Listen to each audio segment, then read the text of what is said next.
বর্তমানে যুক্তরাষ্ট্র সফর করছেন স্বরাষ্ট্রমন্ত্রী আসাদুজ্জামান খান কামাল।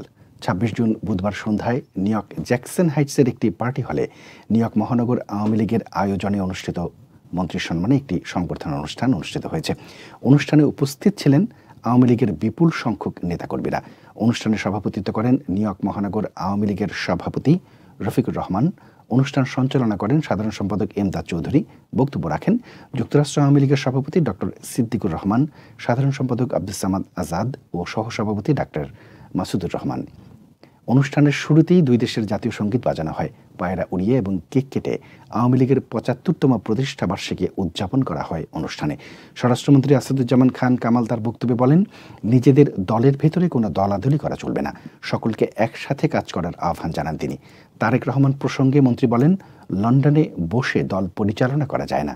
তিনি আরও বলেন, প্রধানমন্ত্রী দেশকে ২০৪১ সালের মধ্যে উন্নয়নশীল দেশে রূপান্তরিত করার জন্য নিরলসভাবে কাজ করে যাচ্ছেন।